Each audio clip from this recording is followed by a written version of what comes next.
Abraham அதிகாலையில் எழுந்து அப்பத்தையும் ஒரு துருத்தி தண்ணீரை எடுத்து ஆகாருடைய தோளின் மேல் வைத்து பிள்ளையும் ஒப்பு கொடுத்து அவளை அனுப்பிவிட்டார்.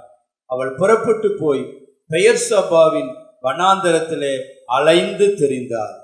கண்களை மூடுவோம். நல்ல தகப்பனே, எங்கள் சர்வ வல்லமை உள்ள ஆண்டவரே, இந்த அருமையான நேரத்திற்கு ஸ்தோத்திரம். கிருபை உள்ள கரத்தில் எங்களை தாழ்த்துகிறோம்.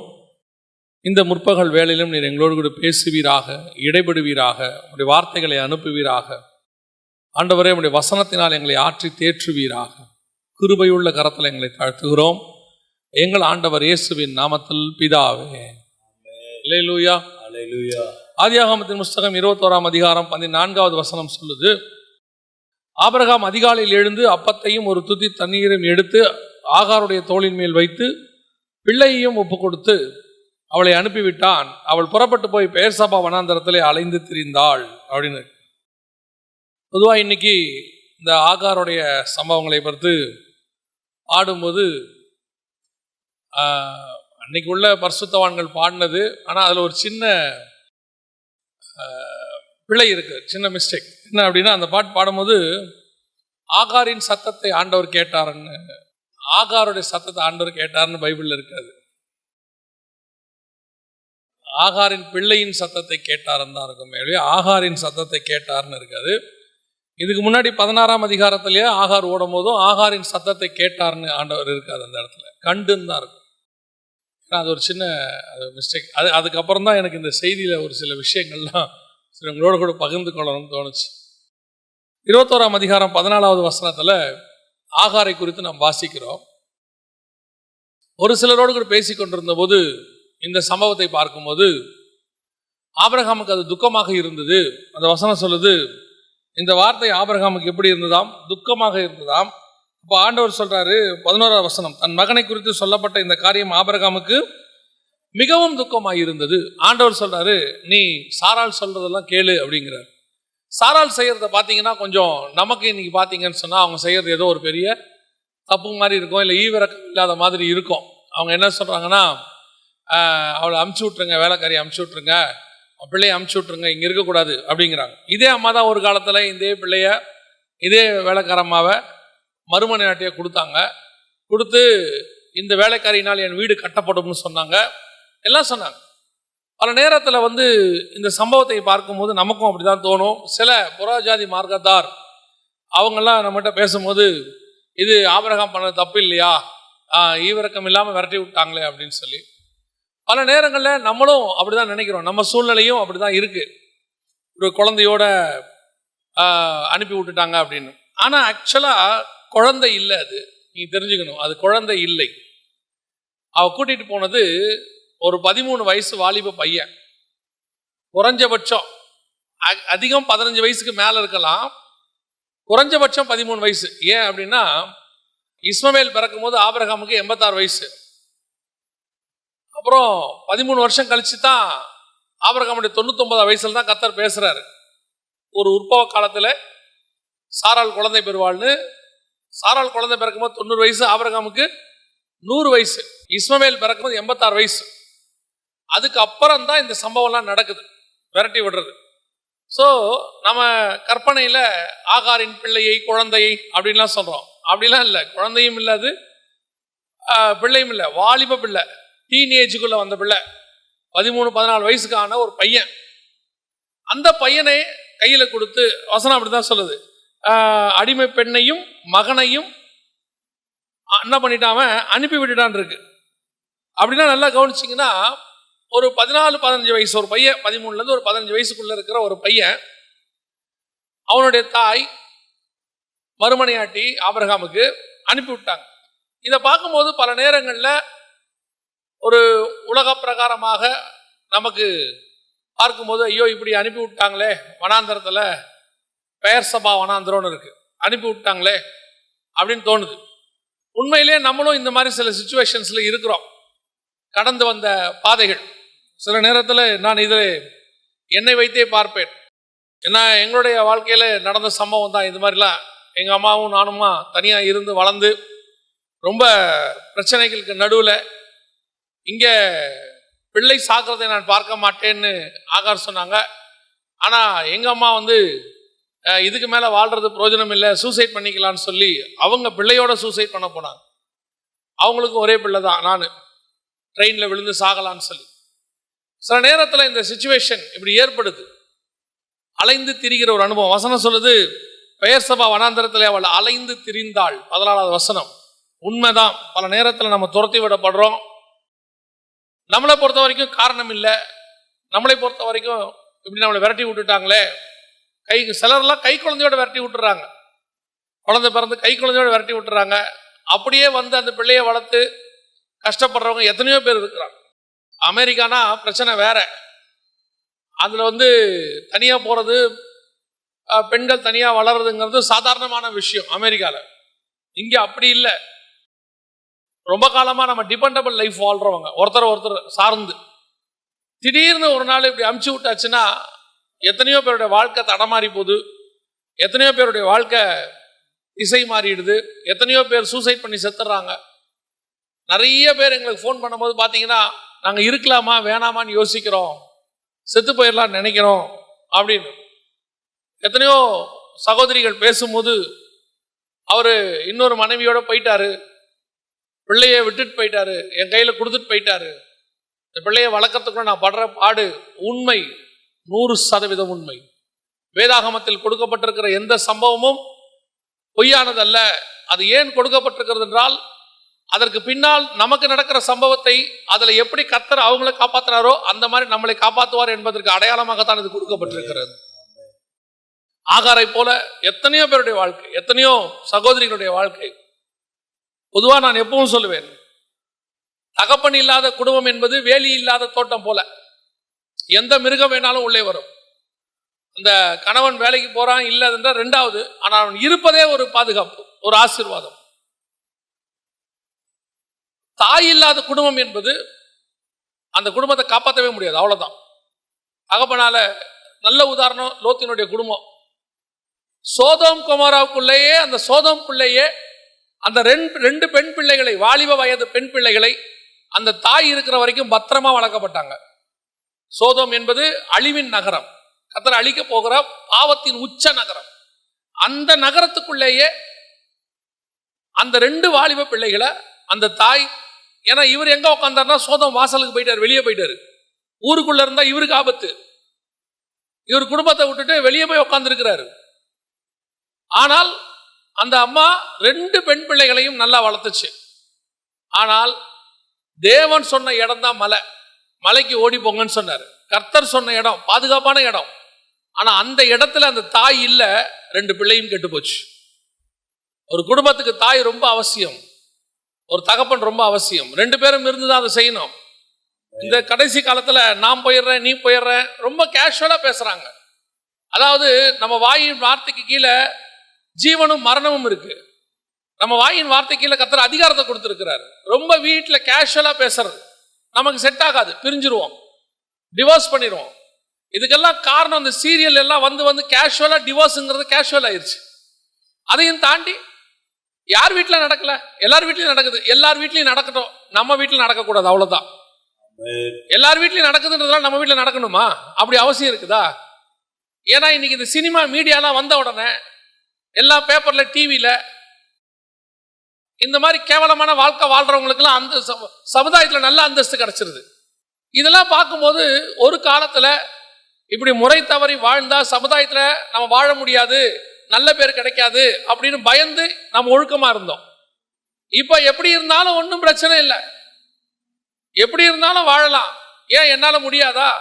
என்கிட்ட சம்பளம் இருக்கு, வேலை இருக்கு, என்னால பிள்ளையை காப்பாத்திக்க முடியும் அவங்க சொல்றாங்க. அவர் சொல்றாரு, ஏன் என்னால முடியாதா? மாசம் சம்பாதிக்கிற எனக்கு இது இல்லாட்டி இன்னொரு நல்ல வாழ்க்கை இருக்குது. இப்படி ஒருத்தரை ஒருத்தர் பிரிஞ்சிடறாங்க. ஆனா பிரிஞ்ச பிறகு நீங்க பாருங்க, அந்த பிள்ளையினுடைய நிலைமை தான் என்னன்றதான் ரொம்ப முக்கியம். அந்த பிள்ளைகளுடைய நிலைமை என்ன? ஒண்ணு, அந்த பிள்ளைகள் பெற்றோருக்கு கீழ்ப்படியாத பிள்ளைகளாய் மாறிடும். அந்த தாய் ஏதாவது பேசினா திருப்பி கேட்கும், நீ என்ன ஒழுக்கமான்னு கேக்குது. இப்ப இருக்கு அந்த மாதிரி சம்பவங்கள். நீ என்ன ஒழுக்கமா? அப்பா பார்த்து பையன் கேட்கறான், நீ முதல்ல ஒழுங்கா இருந்தியான்னு கேட்கறான். நீ என்ன பண்ணன்னு உன் பொண்டாட்டி ஒன்று விட்டு போச்சுன்னு கேட்கறான் பையன் அப்பாவை. அப்படியே கேட்கறான். இன்னைக்கு என்னமோ தனியா இருக்கிறது ரொம்ப பெருசு, ரொம்ப சாதாரணமான விஷயம், முடியும், சர்வைவல் பண்ண முடியும்.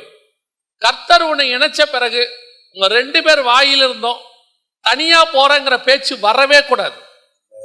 எதுவா இருந்தாலும் சரி, தனியா என்ற பேச்சே வரக்கூடாது. ரெபேக்கால எடுத்து பாருங்க, லேயால எடுத்து பாருங்க, சாரால எடுத்து பாருங்க. எப்ப அவங்க புறப்பட்டு கணவனோட வந்துட்டாங்களோ திருப்பி தங்கள் சுய தேசத்துக்கு போனாங்கன்னு இருக்கவே இருக்காது. ஒன்ஸ் ஃபார் ஆல், அவ்வளவுதான், இதுதான் என் குடும்பம், இதுதான் என் வாழ்க்கை, அப்படித்தான் இருக்கணும். இன்னைக்கு நிறைய குடும்பம் அலைஞ்சு திரியுது.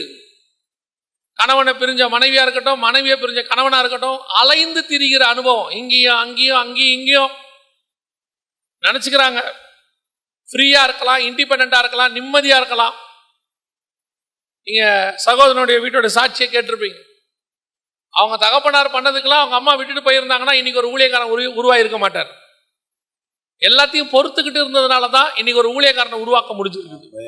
நான் சொல்லுவேன், ஊழியக்காரனை உருவாக்க முடிஞ்சதுக்கு அதான் காரணம். இன்னைக்கு ஏன் சாட்சி வந்து சொல்றோம், அவ்வளோ கஷ்டத்துக்கு மத்தியில அடிக்கிற கணவனையும், அதான் வசனம் சொல்லுது, உங்கள் நல்ல நடக்கையினாலே உங்கள் கணவனை ஆதாயப்படுத்திக் கொள்ளுங்க. இன்னைக்கு கடைசி காலத்துல ஆகாருக்கு ஏன் இந்த நிலைமை? நம்ம வெளியே இருந்து பார்க்கும்போது ஆகார் செஞ்சது எல்லாமே சரிதான்.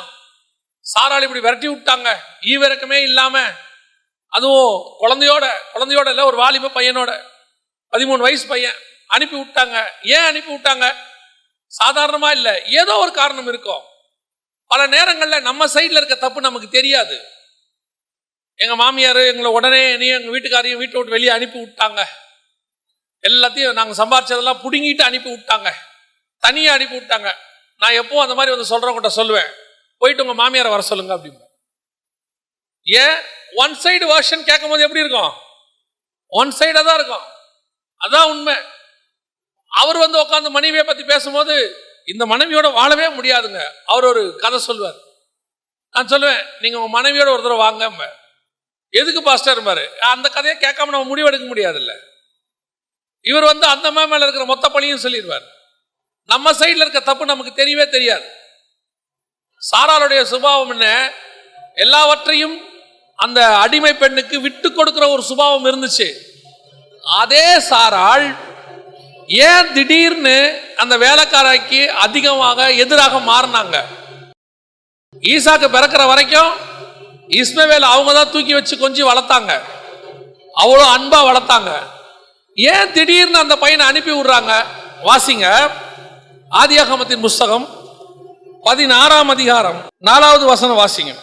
அவன் ஆகாரோடு சேர்ந்த போது அவள் கற்பந்தரித்தாள். அவள் தான் கர்ப்பவதியானதை கண்டபோது தன் நாச்சியாரை அற்பமாக எண்ணினாள். எப்படி எப்படி எண்ணினாள்? அற்பமாக எண்ணினாள். அந்த அம்மா தான் தன் வாழ்க்கையை கொடுத்துருக்குது, அந்த அம்மா தான் நன்மை செஞ்சிருக்குது. அந்த காலத்துல எல்லாம் சட்டப்படி, நல்லா கவனிச்சுக்கொள்ளுங்க, இன்னைக்கு சட்டப்படி பார்க்க கூடாது. அன்னைக்கு உள்ள சட்டப்படி ஒரு அடிமை பெண்ணை தன் கணவனுக்கு கொடுத்தா அந்த பிறக்கிற பிள்ளை அவளுக்கு சொந்தம். இப்போ ராகேலும் லேயாலும் இருக்கிறாங்க. ராகேலும் லேயாலும் தன் வேலைக்காரிகளுக்கு குழந்தையை பெருக்கிறாங்க. அப்ப அந்த பிள்ளை யாருக்கு சொந்தமா மாறுது?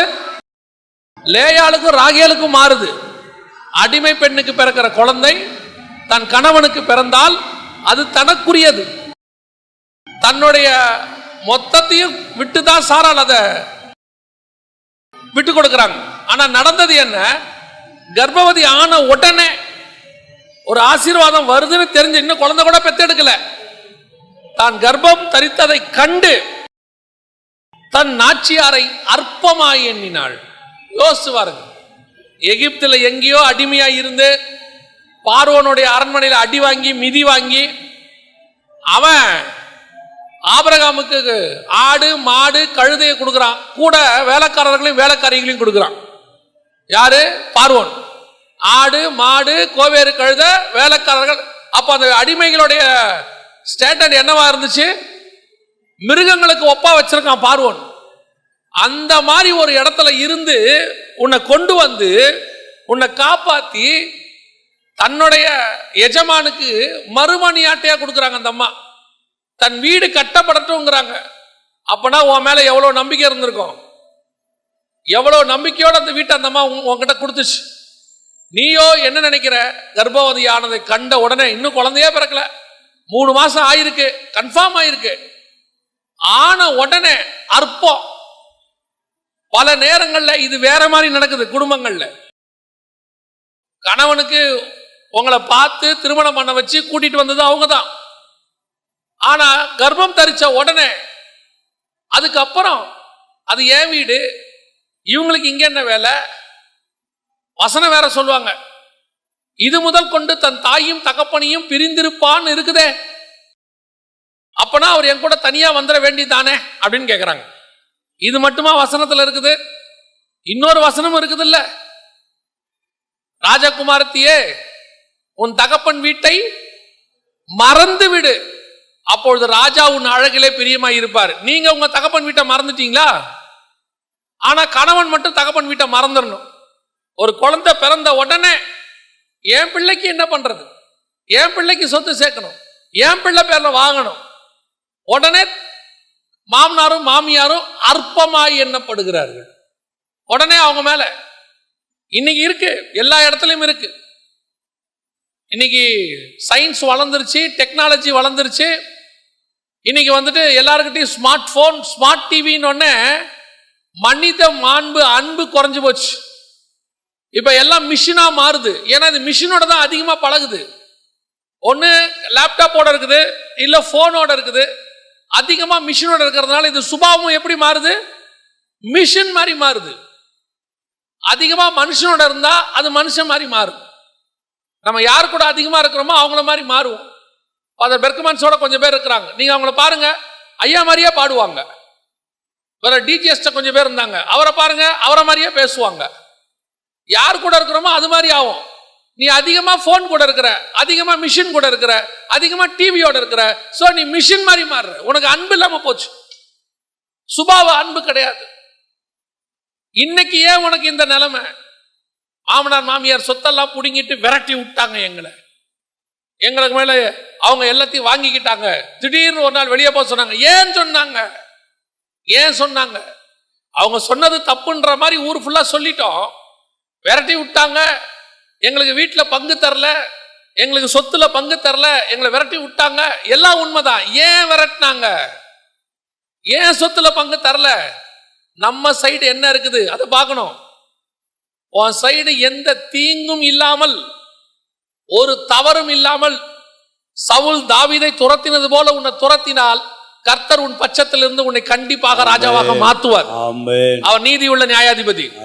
அதுக்கு முன்னாடி கொஞ்சம் ஆராய்ஞ்சு பார்க்கணும், உன் சைடு என்ன மிஸ்டேக் இருக்கு. 2வது வாசிங்க, ஆதியாகமத்தின் புஸ்தகம் 21ஆம் அதிகாரம் 9வது வசனம். பின்பு எகிப்து தேசத்தால் ஆகிய ஆகார் ஆபிரகாமுக்கு பெற்ற குமாரன் பரியாசம் பண்ணுகிறதை சாரால் கண்டு. யார் யார பரியாசம் பண்றது? யார் யார பரியாசம் பண்றது? இஸ்மவேல் ஈசாக்கை பரியாசம் பண்ணுதல். அதாவது இப்ப வரைக்கும் அந்த பிரச்சனையே இல்லை, ஒன்றும் ப்ராப்ளமே இல்லை. திடீர்னு பார்த்தா அம்மா எப்படி தன்னை நடத்தினாலோ அதே மாதிரி அவன் பையன் என் பையன் நடத்துறான். இதை அந்த அம்மாவால பொறுத்துக்க முடியல பாருங்க. ஏன்னா அம்மா சுபாவம் யாருக்கு வந்துருச்சு? பிள்ளைக்கு வந்துருச்சு. அவ அற்பமா என்ன, இவன் பரியாசம் பண்றான். கர்த்தருக்கே பிடிக்காத ஒரு சுபாவம் என்ன தெரியுமா? பரியாசம் பண்ணுதல். கர்த்தருக்கு பிடிக்காத ஒரு சுபாவம். உட்கார்ந்து பரியாசம் பண்ணி கிண்டல் பண்ணி, நம்ம உட்காந்து மாமனார் மாமியாரை கிண்டல் பண்றோம், நம்ம உட்காந்து அப்பா அம்மாவை கிண்டல் பண்றோம், அதை உட்காந்து நம்ம பையன் பார்த்துட்டே இருப்பான். அதே தான் அவனும் பண்ண போறான் அடுத்து. சிலர்லாம் பார்த்தீங்கன்னா வீட்டில் உட்காந்துட்டு பாஸ்டரையும் ஊழியக்காரங்களையும் கமெண்ட் அடிப்பாங்க. உன் பையன் எப்படி தேவ பக்தியில வளருவான்? அப்புறம் நீங்க வந்து பாஸ்டர் கிட்ட சொல்றீங்க, என் பையன் கீழ்ப்படியவே மாட்டேங்கிறான், சபைக்கு வரவே மாட்டேங்கிறான், என்ன காரணம்? நீங்க என்ன பண்ணீங்கன்னு கொஞ்சம் உட்காந்து பாருங்க. நம்ம செய்யற ஏதாவது இங்கிலீஷ்ல ஒன்று இருக்கு, for each and every reaction there is a opposite reaction அப்படிமா பிசிக்ஸ்ல. நாம என்ன செஞ்சாலும் திருப்பி ஒரு ரியாக்ஷன் உண்டு. நீ உட்காந்து உங்க வீட்டில் டிவியில போன்ல ஊழியக்காரனை கமெண்ட் அடிச்சா நீங்க நினைச்சுக்கிட்டீங்க ஊழியக்காரனை கமெண்ட் அடிச்சோன்னு. ஆனா அதை பார்த்துக்கிட்டே உட்காந்துருக்கிற உங்க பிள்ளைகள் நாளைக்கு தேவபக்தி இல்லாதவர்களாய் மாறிடுவார். அவன் சொல்லுவான், அப்பா நீங்க சொன்னீங்களே அவர் பாருங்களேன் அவன் கமெண்ட் அடிப்பான். ஏன்னா நீங்க அடிச்சிருக்கிறீங்க, நீங்க பரியாசம் பண்ணிருக்கிறீங்க. ஆண்டவர் பார்க்கிறார், எல்லாத்தையும் பார்க்கிறார். ஏன் இன்னைக்கு அலைந்து திரிகிற நிலைமை ஆகாருக்கு? ஆகாரோடைய நிலைமை என்ன? ஒரு நாள் பரியாசம் பண்ண, ஒரு நாள் அற்பமா என்ன, இதெல்லாம் நாம் பண்ண தப்பு அப்படின்னு அந்த அம்மா ஒத்துக்காது. அதையும் தாண்டி அந்த அம்மா வச்சுக்குது பாருங்க. அவள் கடினமாய் நடத்தின உடனே சாராளை விட்டுட்டு ஆகார் ஓடிருச்சு. ஓடின ஆகார் ஆண்டவர் சொல்ற, திரும்பி எங்க போ, சாராள்கிட்டே போ. திருப்பி வந்து ஆகார சாராள் வச்சுக்கிச்சா இல்லையா? திருப்பி சேர்த்துக்கிட்டாங்க, சேர்த்து வச்சுக்கிட்டாங்க. அதுக்கப்புறம் குழந்தை பிறக்கிற வரைக்கும், அதுக்கப்புறம் 13 வருஷம் கூட வச்சிருந்துருக்கிறாங்க. அற்பமா என்ன வேலைக்காரியை 13 வருஷம் நம்ம கூட வச்சிருந்துருக்கு, குறைஞ்சபட்சம் நான் சொல்றது. ஏன் இன்னைக்கு உனக்கு இன்னைக்கு அலைந்து திரிகிற நிலைமை? முன்னாடி என்ன பண்ணீங்கன்னு யோசிக்கணும். எதை விதைச்சிங்க அதைத்தான் இப்ப நீங்க அறுக்குறீங்க. அதான் இருக்கு, நீதிமானுக்கு பூமியிலேயே சரி கட்டப்படும். இன்னைக்கு நீங்க பண்றதுக்கு முன்னாடி ஒரு வாட்டியும் அடுத்தவன் மேல பழிய போடுறதுக்கு முன்னாடி உட்கார்ந்து நீங்க கொஞ்சம் யோசிங்க. இதுக்கு நான் காரணமா? நான் எங்கேயாவது மிஸ்டேக் பண்ணியிருக்கிறேனா? நான் எங்கேயாவது தவறு பண்ணியிருக்கிறேனா? நல்லா போயிட்டு இருக்கோம் வாழ்க்கையில், திடீர்னு ஒரு பிரச்சனை இடையூறு வருதுன்னா உட்கார்ந்து கொஞ்சம் யோசிக்கணும். இதுக்கு பின்னாடி என்னுடைய பங்கு ஏதாவது இருக்குதா? அப்படி இருந்தால் அதை சரி செய்ய வேண்டியது உங்களுடைய பொறுப்பு. அதை சில ஆட்கள் அதை பத்தி பேசவே மாட்டான், அவன் பண்ண தப்ப சொல்லவே மாட்டான். மனைவியை குறை சொல்லும் போது மனைவியை மட்டும் சொல்லுவான். நாங்க நல்லா தாங்க பார்த்துட்டோம். ஒரு மனிதன் எனக்கு ஃபோன் பண்ணாரு ஒரு வாரத்துக்கு முன்னாடி, வெளிநாட்டில் இருந்து. கிட்டத்தட்ட ஒரு 3/4 மணி நேரம் தன் வீட்டில் உள்ள ஒரு பெண்ணை குறித்து தான குறை சொல்லிக்கிட்டே இருக்கிறார். அந்த ஃப்ளோல அவர் பண்ணதையே அவர் சொல்ல வந்துட்டு நிறுத்திட்டாரு. அவர் என்ன பண்ணாருன்னு 3/4 மணி நேரம் பேசிட்டு, இதுக்கு நீங்க தான் பிரதர் ஒரு தீர்வு சொல்லணும்னாரு. நீங்க முதல்ல அவங்கள வர சொல்லுங்க, அவங்கள வந்து பேச சொல்லுங்க. இல்ல அவங்க பேசினா பிரதர் எங்க பக்கத்து குறையெல்லாம் சொல்லுவாங்க. நான் தான் கேட்டேன், அதுதான் வேணும். இப்போ உங்க பக்கத்துல நீங்க ஒரு இல்ல அது பொய்யா கூட இருக்கும், இப்ப நீங்க சொன்னதுல எல்லாமே உண்மையான்னு கேட்டேன். இன்னைக்கு நிறைய பேருக்கு தன் பக்கத்தில் உள்ள நியாயம் மட்டும் நியாயமா தெரியுது, தான் பண்றது எதுவுமே தப்பா தெரியாது. உடனே சாரால் துரத்திட்டாங்க, என் பிள்ளைய தனியா விட்டுட்டாங்க, எங்களுக்குன்னு ஒண்ணும் இல்லை, எங்களை தனியா ஆக்கி விட்டாங்க, சொத்தை பிரிச்சுக்கிட்டாங்க, தனியா அனுப்பிச்சு விட்டாங்க, இன்னைக்கு நாங்க கஷ்டப்படுறோம். உண்மை. அதுக்கு நீங்கள் எந்த விதத்தில் காரணம்? அதை யோசிச்சு பார்க்கணும், அதை யோசிச்சு பார்க்கணும். ரெண்டாவது, இப்போ ஆகார் போய் என்ன பண்றாங்க? ஒரு வசனம் வாசிங்க, 16வது வசனம். பிள்ளை சாகிறதை நான் பார்க்க மாட்டேன் என்று எதிராக அம்பு பாயும் தூரத்திலே போய் உட்கார்ந்து சத்தமிட்டு அழுதாள். இப்ப ஆண்டவரை நோக்கி சத்தமிட்டு அழுறாங்க, பிள்ளை சாகிறதை நான் பார்க்க மாட்டேன் அப்படின்னு. இந்த பிள்ளை சாகிறதை நான் பார்க்க மாட்டேங்கிற சிச்சுவேஷன் எப்போ வரும் தெரியுமா? இந்த சிச்சுவேஷன் எப்போ உங்களுக்கு வரும் தெரியுமா? வாசிங்க 14வது வசனம் வாசிங்க. ஆபிரகாம் அதிகாலையில் எழுந்து அப்பத்தையும் ஒரு துருத்தி தண்ணீரையும் எடுத்து ஆகாருடைய தோளின் மேல் வைத்து பிள்ளையும் ஒப்பு கொடுத்து அவளை அனுப்பிவிட்டான். அவள் புறப்பட்டு போய் பெயர்சபாவின் வனாந்தரத்திலே அலைந்து திரிந்தாள். துருத்தியில் இருந்த தண்ணீர் செலவழிந்த பின்பு அவள் பிள்ளையை ஒரு செடியின் கீழே விட்டு. எது வரைக்கும் தேவன்கிட்ட போல தெரியுமா? துருத்தியில் இருக்கிற தண்ணீர் தீருகிற வரைக்கும் எங்க போல? தேவன்கிட்ட போல. ஆபிரகாம் கொடுத்த தண்ணி இருக்கிற வரைக்கும் அலைஞ்சு திரிஞ்சு அப்படி இந்த பக்கம் போயிடலாம், அந்த பக்கம் போயிடலாம், இப்படி பண்ணலாமா அப்படி பண்ணலாமான்னு யோசிச்சுக்கிட்டே இருக்கிறாங்க. தண்ணி தீந்துச்சு, இப்பத்தான் அவங்களுக்கு தோணுது, இதுக்கு மேல நாம என்ன செய்வோம், இதுக்கு மேல நான் என்ன பண்ணுவேன். சில நேரத்துல நம்ம கிட்ட சில ஹோல்டு இருக்குது. மனுஷன் கொடுத்த ஹோல்டு, உலகம் கொடுத்த ஹோல்டு. என்கிட்ட படிப்பு இருக்கு, என்கிட்ட வேலை இருக்கு, எனக்கு எங்க அப்பா அம்மா இருக்காங்க, எனக்கு வந்து நல்ல வேலையில் இருக்கிறேன், போஸ்டிங் இருக்குது, எனக்கு சொந்தக்காரங்களாம் இருக்கிறாங்க, எனக்கு ஒன்றும் கவலை இல்லை அப்படின்னு உனக்கு எப்போ வரைக்கும் தோணும் தெரியுமா? இவங்கெல்லாம் இருக்கிற வரைக்கும் தோணும். ஒரு நாள் கர்த்தர் இதை எல்லாத்தை விட்டு உன்னை தனியா மாத்துவார். ஏன் தெரியுமா?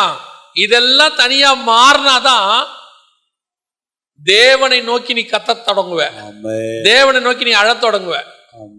28 வயசுல 30 வயசுல நல்ல பெற்றோரை எதிர்த்து அல்லது கணவனை எதிர்த்து மனைவியை எதிர்த்து எல்லா வேலையும் செஞ்சிடலாம். எங்க ஊர்ல சொல்லுவாங்க, ரத்தம் ஸ்பீடா இருக்கும் போது எல்லாமே செய்யலாம், எல்லாம் செஞ்சிடலாம். இதெல்லாம் ஒரு நாள் செலவழிஞ்சு போகும். செலவழிஞ்சு போய் பலன் குன்றி கூட ஆள் இல்லாம இருந்தவன் எல்லாம் சாவர வரைக்கும் கர்த்தர் வெயிட் பண்ணுவாரு.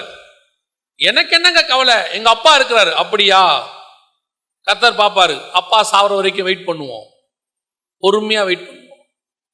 எனக்கு என்னங்க கவலை, நல்ல வேலை இருக்கு. அப்படியா? வேலையை விட்டு உன்னை தூக்குற வரைக்கும் வெயிட் பண்ணுவோம். எனக்கு எங்க அப்பா கொடுத்துட்டு போன, எங்க அம்மா வச்சுட்டு போன சொத்து இருக்குது. அப்படியா? ஏமாத்தி சொத்து காணாம போற வரைக்கும் கொஞ்சம் வெயிட் பண்ணுவோம்.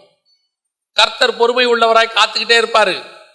நம்ம அலைஞ்சு திரிஞ்சு ஆடி ஓடி ஜாலியா 10 வருஷம் ஓடிடும், 20 வருஷம் ஓடிடும். இப்ப துருத்தி தண்ணீர் தீந்துரும், இப்ப ஒண்ணும் இருக்காது, வயசும் 60 ஆயிடும். அப்பத்தான் நான் சாகிறதை பார்க்க வேண்டிய நேரம் ஒண்ணு வரும். இப்போ தாங்கி பிடிக்கவும் ஆள் இருக்காது, மருந்து வாங்கி கொடுக்கவும் ஆள் இருக்காது, சூழ்நிலையில மருந்து வாங்கறதுக்கு காசும் இருக்காது.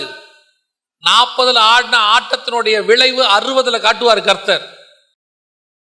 அதுதான் எப்பவுமே வசனம் சொல்லும், நீ வாழ வயதுல கர்த்தரோடு கூட நீ நீதிமானா இருந்தால் முதிர் வயதிலும் அவர் உன்னை தாங்கி பிடிப்பார். வாலிப வயதுல பலன் இருக்கு, பணம் இருக்கு, வேலை இருக்கு, சொத்து இருக்குன்னு ஆடிட்ட ஒரு நாள் வரும், கணக்கு தீர்க்கிற கர்த்தர் ஒருவர் இருக்கிறார். அவர் கணக்கு கரெக்டா தீர்ப்பாரு, அவர்கிட்ட மிஸ்ஸே ஆகாது. என்னுடைய தெரிந்த சொந்தக்காரர் ஒருவர் கல்யாணமான உடனே அந்த அம்மா அவரை தனியா கூட்டிட்டு போயிருச்சு, தகப்பனை விட்டு, தகப்பன் தாயை விட்டு. அந்த தகப்பனுக்கு 4 பெண் பிள்ளைகள், யாருக்குமே கல்யாணம் பண்ணி கொடுக்கல. இவர் பண்ணி வச்சு, என் பையன் என் பிள்ளைகளுக்கெல்லாம் கல்யாணம் பண்ணுவான், அவரை மட்டும்தான் படிக்க வச்சார், மற்றவங்களாம் படிக்க வைக்கல, ஏன்னா காசு இல்லை, பையன் காப்பாத்திடுவான்னு சொல்லி. ஆனால் திருமணமான புதுதுல அந்த அம்மா அந்த ஆளை கூட்டிட்டு போயிருச்சு, அவங்க போயிட்டாங்க. அதுக்கப்புறம் அந்த தகப்பன் தன்னுடைய மூத்த மகளை கொஞ்சம் படிக்க வச்சார். அடுத்து அந்த மூத்த மக தான் அந்த குடும்பத்தையே காப்பாத்தினாங்க.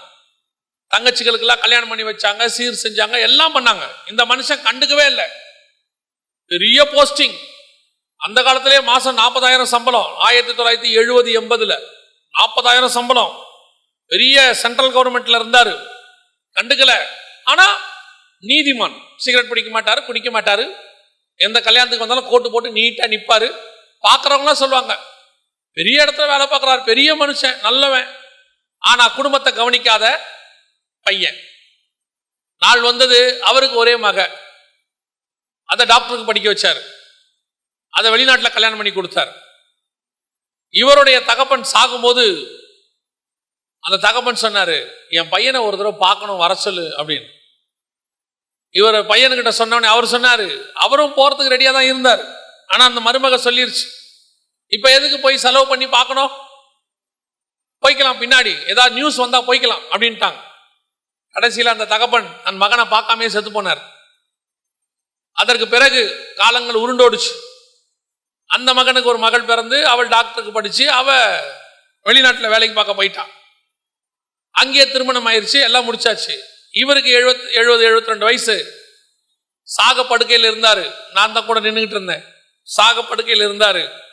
அப்போ அவர் சொன்னாரு, ஒரே ஒரு வாட்டி என் மகளை பார்க்கணும், ஒரே ஒரு வாட்டி நான் மகளை பார்க்கணும், அவளை கொஞ்சம் எப்படியாவது வர சொல்லுங்க அப்படின்னு சொல்லி நாங்கள் ஃபோன் பண்ணி அமெரிக்காவுக்கு சொன்னோம்.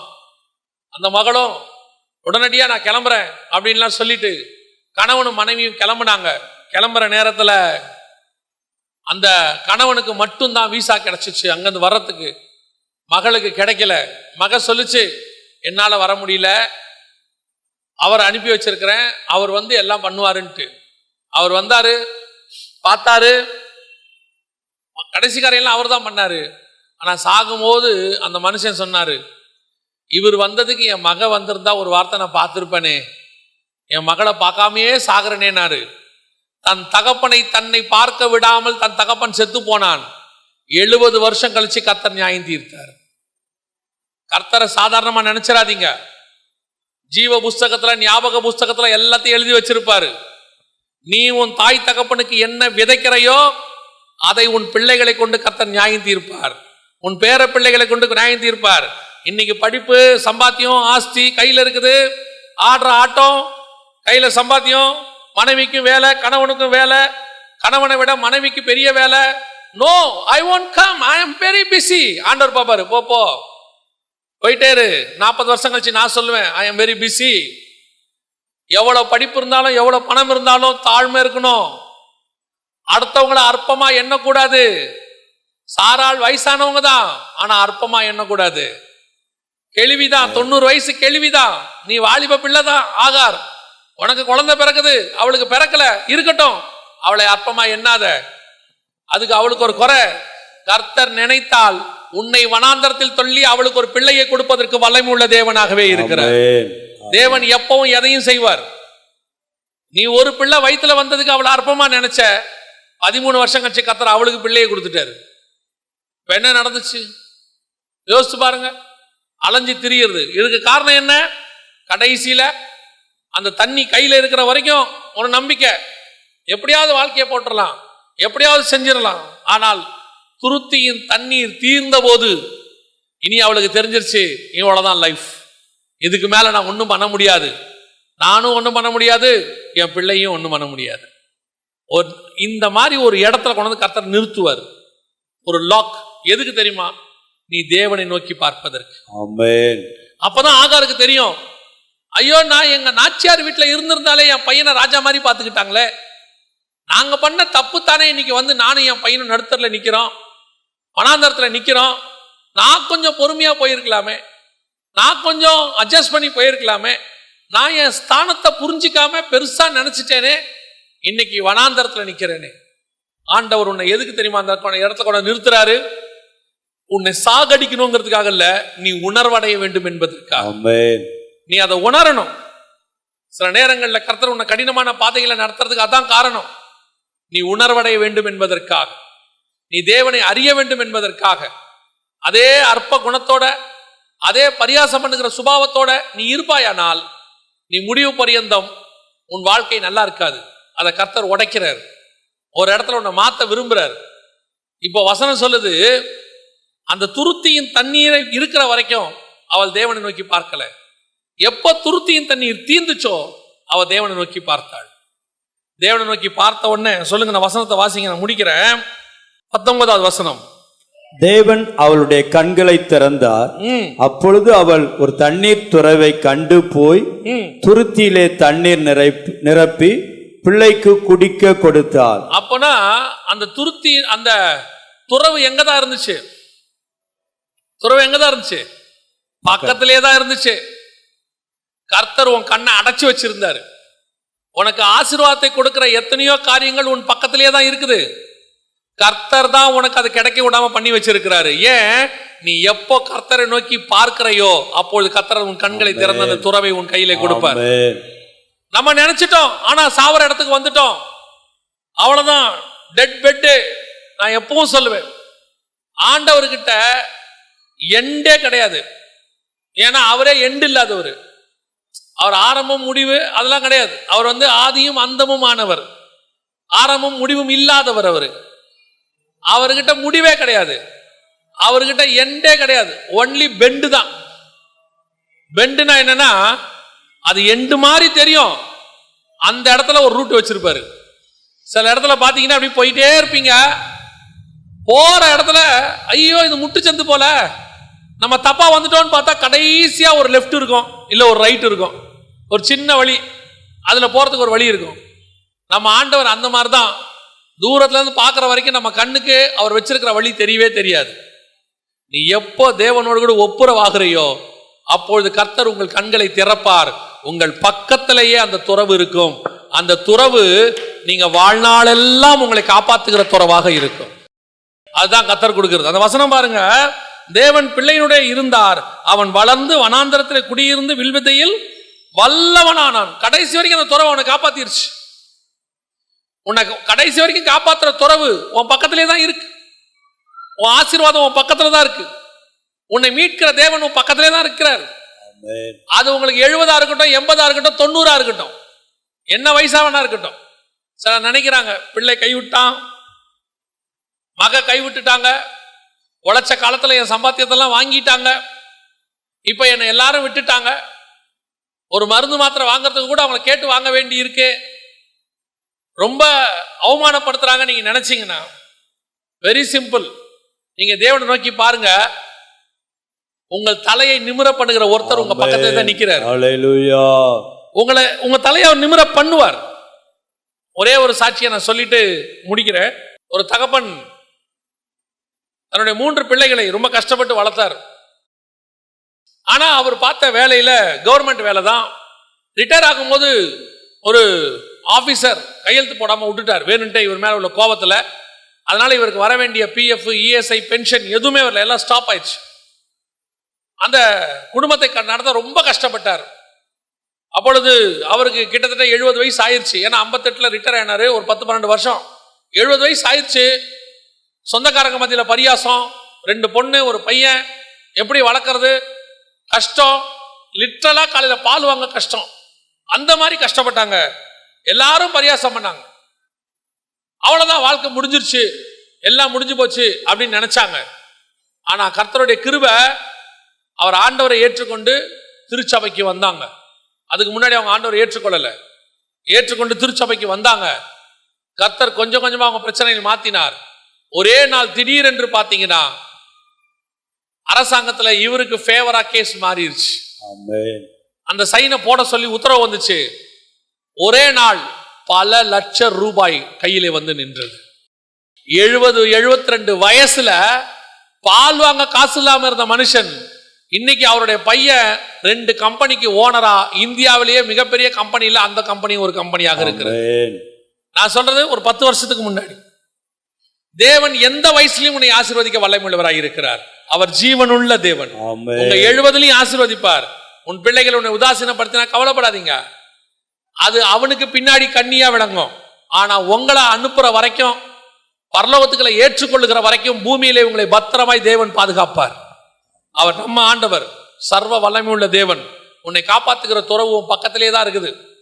எங்கேயோ உங்க பக்கத்துல தான் இருக்கு. அந்த துறவு உங்க கண்கள் மூடி தான் இருக்கு. துறவு இல்லாம இல்ல, கண்கள் தான் மூடி இருக்கு. நீங்கள் தேவனோடு கூட ஒப்புரவாகும் போது உங்களை ஒப்பு கொடுங்க. ஆண்டவரே, ஏதோ ஒன்று இருக்கும், கர்த்தருக்கு பிரியமில்லாத காரியம் ஏதோ ஒன்று இருக்கும், அதுக்கு தான் வெயிட் பண்ணுவார். அதை மட்டும் நீங்க சரி பண்ணும் போது உங்கள் கண்களை திறப்பார். உங்களுக்கு ஏற்ற துறவு ஒன்று வரும். உங்கள் சூழ்நிலை மாறும், உங்கள் பிரச்சனைகள் மாறும். எங்கே உன் தலை தாழ்ந்ததோ அங்கேயே கர்த்தர் உன் தலையை நிமிர பண்ணுவதற்கு வல்லமையுள்ள தேவனாகவே இருக்கிறார். அல்லேலூயா. தேவனால் கூடாத காரியம் ஒண்ணுமே இல்லை. தேவன் நினைச்சா ஓவர் நைட்ல அப்சைட் டவுனா எல்லாத்தையும் மாத்துவார். அவர் சர்வ வல்லமை உள்ள தேவன். நீ அலைஞ்சு திரிஞ்சது போதும். நீ நான் யாரையாவது அற்பமா எண்ணி இருந்தா நீங்க ஒப்புரவாகு. இந்த பரியாசம் பண்றதை நிறுத்திடுங்க. கர்த்தருக்கு பிடிக்காத வேலை பரியாசம் பண்றது. சங்கீதம் 1:1 அதான் சொல்லுது. ஆரம்பத்துல இருந்தே பரியாசம் பண்ற யாரையும் கர்த்தருக்கு பிடிக்காது. எல்லாத்தையும் விட்டுட்டு கர்த்தரோட ஒப்புரவாகுங்க. உங்களுக்குன்னு ஆண்டவர் வச்சிருக்கிற துறவை உங்கள் கண்கள் காணும். ரொம்ப நாள் துருத்தி தண்ணீரை நம்பாதீங்க, அது ரொம்ப நாள் காப்பாத்தாது. உங்ககிட்ட இருக்கிற வேலை, உங்ககிட்ட இருக்கிற பணம், உங்ககிட்ட இருக்கிற ஆஸ்தி, உங்ககிட்ட இருக்கக்கூடியதான உறவுகள், இதெல்லாம் ஒரு துருத்தி தண்ணி மாதிரி ஒரு நாள் தீர்ந்து போயிடும். ஆனா கர்த்தர் தான் துறவு தண்ணீர் மாதிரி. நீ வளர்ந்து முடிகிற வரைக்கும் கர்த்தர் உன்னோடு கூட அந்த துறவு இருக்கும். ஹல்லேலூயா. நாம ஜெபம் பண்ண போகிறோம். தேவ சமூகத்தில் ஆண்டவரை நோக்கி பார்க்க போகிறோம். எல்லா கண்களை மூடுவோமா? நன்றி ஆவியானவரை நாங்கள் ஸ்தோத்தரிக்கிறோம். கோடான கோடி ஸ்தோத்திரங்களை ஏறெடுக்கிறோம். ஆண்டவரே, ஆண்டவரே, நாங்கள் எங்க வாழ்க்கையில அலைந்து திரிகிறவர்களாக இருக்கிறோம். எங்க வாழ்க்கையில ஒரு அலைச்சல் இருக்கு ஆண்டவரே, அமைதி இல்லை. நல்லாதான் போயிட்டு இருந்துச்சு, திடீர்னு என் வாழ்க்கை இப்படி மாறி விட்டது. ஆண்டவர் எங்களுக்கு தெரியப்படுத்துங்கப்பா, எங்களுக்குள்ள அடுத்தவங்களை பரியாசம் பண்ணுகிற சுபாவம் இருக்கா, எங்களுக்குள்ள அடுத்தவங்களை அற்பமாய் என்ற சுபாவம் இருக்கா, எங்களை விட கீழானவங்களை நாங்க செய்யறத செய்ய முடியாதவங்களை பார்க்கும்போது எங்களுக்கு அற்பத்தனம் தோணுதா, நாங்க பாடுறோம், எங்களை விட யாராவது மோசமா பாடினா அவங்கள பார்க்கும்போது ஒரு ஏளனம்,